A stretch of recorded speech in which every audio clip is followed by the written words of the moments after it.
ದೇವರ ನಾಮಕ್ಕೆ ಸ್ತೋತ್ರವಾಗಲಿ. ಇಂದಿನ ನಿರೀಕ್ಷೆಯ ವಾಕ್ಯಕ್ಕೆ ನಿಮ್ಮೆಲ್ಲರನ್ನೂ ಸ್ವಾಗತಿಸಿಕೊಳ್ಳುತ್ತಾ ಇದ್ದೇನೆ. ಇವತ್ತು ಒಂದು ಸ್ಪೆಷಲ್ ಆದ ದಿನ, ಹೆಣ್ಣು ಮಕ್ಕಳಿಗೆ ಸಂತೋಷ ಮತ್ತು ಹೆಮ್ಮೆಯ ಒಂದು ದಿನವಾಗಿದೆ. ಹೆಣ್ಣು ಮಕ್ಕಳನ್ನು ಆಚರಿಸುವ ದಿನ.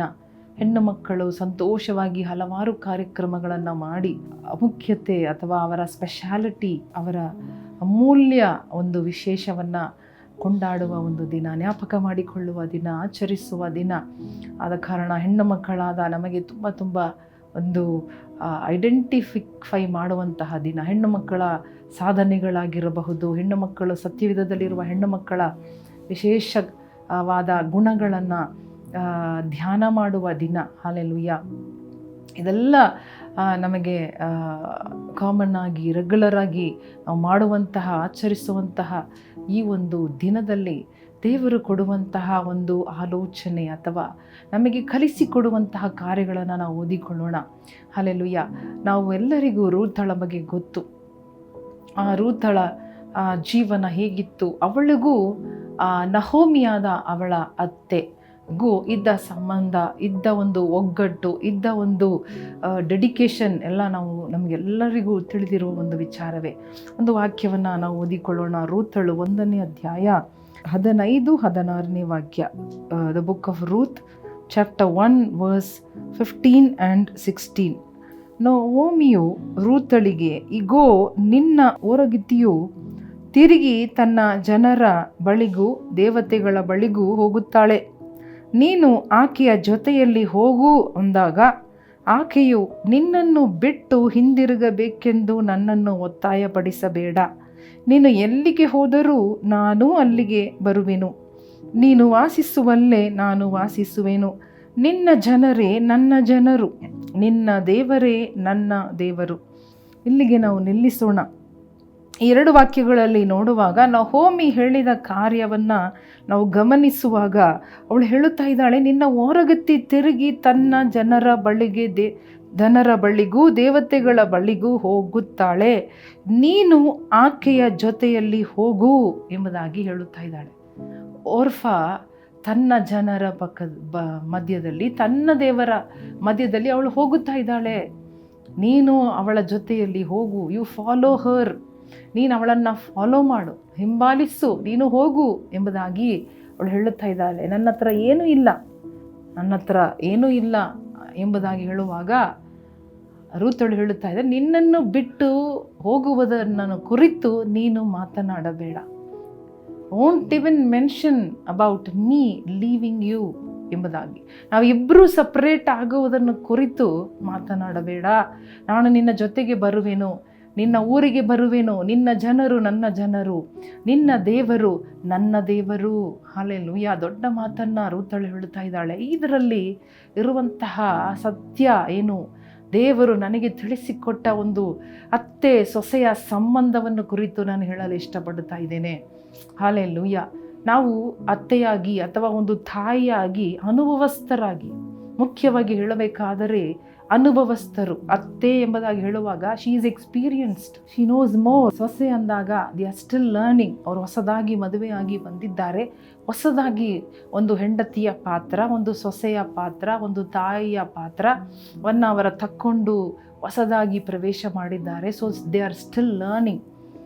ಈಗ ಎಕ್ಸ್ಪೀರಿಯನ್ಸ್ಡ್ ಆಗಿ ಇರುವವರು ಅವರು ಬೆಸ್ಟಾಗಿ, ಅಥವಾ ದೇ ಹ್ಯಾವ್ ಮೋರ್ ನಾಲೆಡ್ಜ್, ಅವರಿಗೆ ಫುಲ್ ಎಕ್ಸ್ಪೀರಿಯನ್ಸ್ ಇದೆ, ಅವರು ಚೆನ್ನಾಗಿ ಎಲ್ಲದರಲ್ಲಿಯೂ ಉತ್ತೀರ್ಣರಾಗಿ ಬೆಸ್ಟಾಗಿ ಇದ್ದರೂ ಕೂಡ, ಹಲ್ಲೆಲೂಯಾ, ಸೊಸೆ ಅನ್ನುವ ಆ ಕ್ಯಾರೆಕ್ಟರನ್ನು ನೋಡುವಾಗ ಅವರಿಗಂತ ದೇವರು ಅವರು ಮಾಡುವಂತಹ are only the things that only they can do, ಕೆಲವೊಂದು ವಿಚಾರಗಳು ಸೊಸೆಯವರೇ ಮಾಡಬೇಕು, ಸೊಸೆಯವರಿಂದಲೇ ದೇವರು ಎದುರು ನೋಡುತ್ತಾರೆ, ಅಥವಾ ಸೊಸೆಯನ್ನು ಆ ಕಾರ್ಯಕ್ಕೆ ದೇವರು ಸ್ಪೆಷಲ್ ಆಗಿ ನೇಮಕ ಮಾಡಿರುತ್ತಾರೆ ಅಥವಾ ಅನಾಯಿಂಟ್ ಮಾಡಿರುತ್ತಾರೆ. ಹಲ್ಲೆಲೂಯಾ. ಸೊ ಎವ್ರಿಥಿಂಗ್, ಎಲ್ಲವೂ ಒಂದು ಅತ್ತೆಯಿಂದ ಮಾಡೋಕ್ಕಾಗೋದಿಲ್ಲ, ಎಲ್ಲವೂ ಒಂದು ಸೊಸೆಯಿಂದ ಮಾಡೋಕ್ಕಾಗೋದಿಲ್ಲ. ಆದರೆ ಇಬ್ಬರು ಸೇರಿಕೊಳ್ಳುವಾಗ, ಇಬ್ಬರ ಮನಸ್ಸು ಒಂದಾಗುವಾಗ, ಇಬ್ಬರು ಒಬ್ಬರಿಗೊಬ್ಬರು ಸಹಾಯ ಮಾಡುವಾಗ ಅಥವಾ ಅರ್ಥ ಮಾಡಿಕೊಳ್ಳುವಾಗ, ಹಲ್ಲೆಲೂಯಾ, ಪ್ರೀತಿಸುವಾಗ, ಒಬ್ಬರಿಗೊಬ್ಬರು ಅಂಟಿಕೊಳ್ಳುವಾಗ ರೂತಳು ತನ್ನ ಅತ್ತೆಯನ್ನು ಅಂಟಿಕೊಂಡಳು. ನಹೋಮಿ ರೂತಳನ್ನು ಅಂಟಿಕೊಂಡಳು. She became a mother. ಅವಳು ತಾಯಿಯಾಗಿ ತನ್ನ ಸೊಸೆಯನ್ನು ರಕ್ಷಿಸುತ್ತಾ, ಅವಳನ್ನು ಎನ್ಕರೇಜ್ ಮಾಡುತ್ತಾ, ಅವಳಿಗೆ ಕಲಿಸಿಕೊಡುತ್ತಾ. ಬೈಬಲ್ ಹೇಳುತ್ತದೆ, ಹಿರಿಯ ಹೆಂಗಸರು ಯವನಸ್ಥ ಹೆಂಗಸರಿಗೆ ಕಲಿಸಿಕೊಡ್ರಿ. ಹಾಲೆಲೂಯ. Teach them. ಇದು ಬರುವಾಗ ಒಂದು ಇತಿಹಾಸವನ್ನೇ ನಿರ್ಮಾಣ ಮಾಡುವ ಒಂದು ಕುಟುಂಬವಾಗಿ ನಮ್ಮ ಕುಟುಂಬ ಬದಲಾಗುತ್ತದೆ. ಸೊ ಈ ಅತ್ತೆ ಸೊಸೆ ಸಂಬಂಧ ಸೆನ್ಸಿಟಿವ್ ಆದದ್ದು, ಬಟ್ ತುಂಬ ತುಂಬ ವಿಶೇಷವಾದದ್ದು, ತುಂಬ ಸ್ಟ್ರಾಂಗ್ ಆದದ್ದು, ಒಂದು ಇತಿಹಾಸವನ್ನು ನಿರ್ಮಿಸುವಂಥದ್ದು. ಹಾಲೆಲೂಯ. ಇವತ್ತು ಪವಿತ್ರಾತ್ಮನು ಒಂದು ಸವಾಲಾಗಿ ಅಥವಾ ಒಂದು ಉದಾಹರಣೆಯಾಗಿ ಹೇಳುವ ಕಾರ್ಯ ಏನು? ಒಂದು ಅತ್ತೆ ಮಾವ, ಅತ್ತೆ ಸೊಸೆ ಸಂಬಂಧ ತುಂಬ ಮುಖ್ಯವಾದದ್ದು ಮಾತ್ರವಲ್ಲದೆ ಇಟ್ ಇಸ್ ಪ್ರೆಷಸ್. ದೇವರು ಜೋಡಿಸಿದ್ದನ್ನು ಮನುಷ್ಯರು ಸಪ್ರೇಟ್ ಮಾಡಬಾರದು. ಹಾಲೆಲೂಯ. ಈ ರೂತ್ ಅದನ್ನು ಅರ್ಥ ಮಾಡಿಕೊಂಡಿದ್ದಳು. ಹೇಳ್ತಾ ಇದ್ದಾಳೆ, ದೇವರೇ ನಮ್ಮನ್ನು ಜೋಡಿಸಿದ್ದಾರೆ. ಈಗ ನಾನು ವಿಧವೆಯಾದ ಮೇಲೆ, ನೀನು ವಿಧವೆಯಾದ ಮೇಲೆ ನಾವಿಬ್ಬರು ಬೇರೆ ಆಗುವುದು ಬೇಡ. ಮರಣವೇ ಹೊರತು ನನ್ನನ್ನು ಅಗಲಿ ಮಾಡುವುದು ಬೇಡ. ನೀನು ಸಾಯುವಲ್ಲಿ ನಾನು ಸಾಯುವೆನು, ನನಗೆ ಸಮಾಧಿಯಾಗುವಲ್ಲಿ. ಅಂದರೆ ಅವರು ಕಡೆಯ ತನಕ they didn't want to separate. Naomi said you go, ಹೋಗು. ಆದರೂ ಹೋಗಲಿಲ್ಲ. ಇವತ್ತು ನಾವು ಎಷ್ಟೋ ಸಾರಿ ನಮ್ಮ ಮನಸ್ಸಿಗೆ ನೋವಾಗುವಾಗ, ವೆನ್ ಇಟ್ ಡಸಂಟ್ ವರ್ಕ್, ಕಷ್ಟ ಬಂದಾಗ, ಒಂದು ಇದು ಬಂದಾಗ, ಮಿಸ್ಅಂಡರ್ಸ್ಟ್ಯಾಂಡಿಂಗ್ ಬಂದಾಗ, most of the time misunderstanding, doubt ಬಂದಾಗ ನಾವು ಸಪ್ರೇಟ್ ಆಗುವುದಕ್ಕೆ ದಾರಿ ನೋಡುತ್ತೇವೆ. ಸಪ್ರೇಟ್ ಮಾಡುವುದಕ್ಕೆ ನಾವೇ ಸಪ್ರೇಟಾಗಿ ಇಟ್ಟುಬಿಡೋಣ ಅಂದ್ಕೊಳ್ತೀವಿ. ಬಟ್ ದೇವರು ನೋಡ್ರಿ, ಇದೇ ಒಂದು ಉದಾಹರಣೆ ನಮಗೆ ತೋರಿಸ್ತಾ ಇದ್ದಾರೆ. So I am requesting all of you. ದೇವರು ಇದನ್ನು ಮೆಚ್ಚುವ ಒಂದು ಕಾರ್ಯವಾಗಿದೆ. God honours this, God loves this. It is the command of God that ದೇವರು ನಿಮ್ಮನ್ನು ಜೋಡಿಸಿದ್ದಾರೆ ಅತ್ತೆ ಸೊಸೆ ಅಂತ. ಯಾವುದು ನಮ್ಮ ಮಧ್ಯದಲ್ಲಿ ಬರಬಾರದು. ಪ್ರಾರ್ಥನೆ ಮಾಡೋಣ. ದೇವರ ದಯೆಯಿಂದಲೂ ಬಲದಿಂದಲೂ, ಹಲ್ಲೆಲೂಯಾ, ಕೃಪೆಯಿಂದಲೂ ನಾವು ಸಂಸಾರವನ್ನು ನಡೆಸೋಣ, ಕುಟುಂಬವನ್ನು ಕಟ್ಟೋಣ. ಸೊಸೆ ಅತ್ತೆ ಸೇರಿಕೊಂಡರೆ it's the best team. Hallelujah. ನೆನಪಿನಲ್ಲಿ ಇಟ್ಟುಕೊಳ್ಳ್ರಿ. ಪ್ರಾರ್ಥನೆ ಮಾಡೋಣ. ದೇವರೇ, ಈ ಒಂದು ಸಂದೇಶಕ್ಕಾಗಿ ಸ್ತೋತ್ರಪ್ಪ.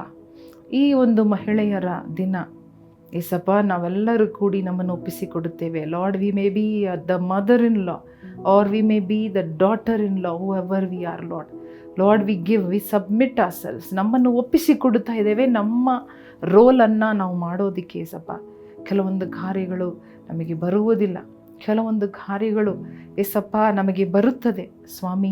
ಅದೆಲ್ಲ ನಾವು ಒಟ್ಟಿಗೆ ಸೇರಿಸಿ ಮಾಡಿ ಅವರವರಿಗೆ ಅಪ್ಪ ಕೊಡಲ್ಪಟ್ಟ ವಿಶೇಷವಾದ ಕಾರ್ಯಗಳನ್ನು, ಗುಣಗಳನ್ನು, ಬಲಗಳನ್ನು ಇಟ್ಟುಕೊಂಡು ನಾವು ಒಬ್ಬ ಮನಸ್ಸಿನಿಂದ ಕುಟುಂಬವನ್ನು ಕಟ್ಟುವುದಕ್ಕೆ, ಒಂದು ಸಂತತಿಯನ್ನು ನಿರ್ಮಿಸುವುದಕ್ಕೆ, ಏಸಪ್ಪ ನಿನ್ನ ರಾಜ್ಯವನ್ನು ಕಟ್ಟುವುದಕ್ಕೆ, ನಿನಗೆ ಸಾಕ್ಷಿಯಾಗಿ ಬಾಳುವಂತೆ ಕುಟುಂಬವನ್ನು ಕಟ್ಟೋದಕ್ಕೆ, ಒಡೆಯುವುದಕ್ಕಲ್ಲ ಕಟ್ಟುವುದಕ್ಕೆ ಏಸಪ್ಪ ನಮ್ಮನ್ನು ಒಪ್ಪಿಸಿಕೊಡುತ್ತೇವೆ.